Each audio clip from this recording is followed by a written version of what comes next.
शिव महापुराण के 7वें खंड के 23वें अध्याय में भगवान देवाधिदेव महादेव का अच्छा अवतार का वर्णन मिलता है। आज के प्रदर्शन के माध्यम से हम उसी अच्छा अवतार के बारे में जानकारी हासिल करेंगे। ब्रह्मा जी बोले, हे नारद, अब मैं तुम्हें यक्ष अवतार के विषय में बताता हूँ, जिसने तुरंत ही सब देवताओं का मत दूर कर दिया था।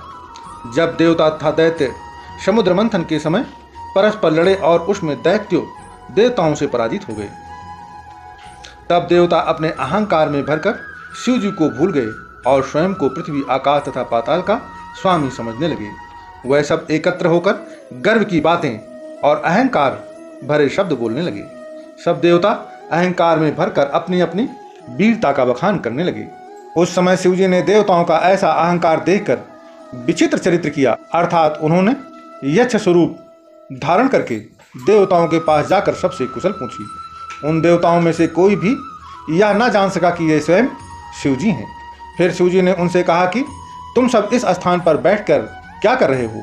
मालूम होता है तुम सब अहंकार में भरे हुए हो। यह सुनकर देवताओं ने उत्तर दिया कि क्या तुमने नहीं सुना कि यहाँ पर देवों और असुरों में युद्ध हुआ था? हमने उन सभी दैत्यों को मारकर विजय प्राप्त किया है।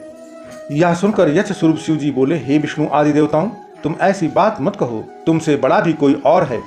तुम इस प्रकार अहंकार की बातें मत करो, क्योंकि तुमसे भी बड़ा जो पुरुष है वह सबसे बलवान तथा तेजस्वी है। वह जो कुछ चाहता है वही करता है। यदि तुमको इस बात का विश्वास ना हो तो तुम सब मिलकर इस तिनके को काट कर दिखाओ। इतना कहकर यक्ष स्वरूप शिव जी ने एक तिनका देवताओं के ऊपर फेंक दिया।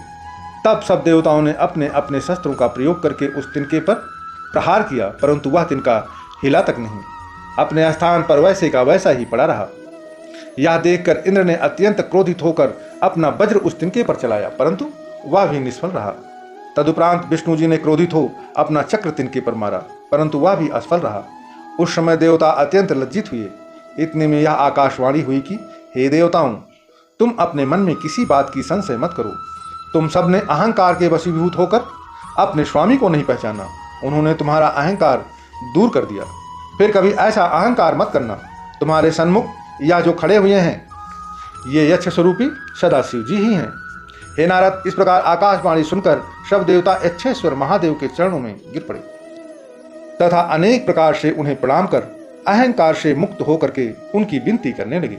तदुपरांत उन सब ने यह निश्चय किया कि संसार में शिव जी के समान बलशाली और कोई नहीं है। फिर सब देवता आदि शिव जी की स्तुति करते हुए बोले, हे सदाशिव जी, हम सब आपकी शरण में हैं। अब हमारा अहंकार दूर हो गया है। यह सुनकर शिव जी ने प्रसन्न होकर ओंकार का उच्चारण किया। इसके पश्चात सब लोग अपने अपने घर को चले गए। हे नारद, यह यक्षेश्वर शिव जी का चरित्र अत्यंत पवित्र है। इसके पढ़ने तथा सुनने से अत्यंत सुख प्राप्त होता है।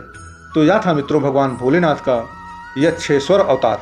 अगली कथा में 11 रुद्रों का अवतार, जो कि भगवान शिव जी के अवतार हैं, उनके बारे में बताया जाएगा। धन्यवाद। प्रेम से बोलिए हर हर महादेव। जय शिव स्वयंभू।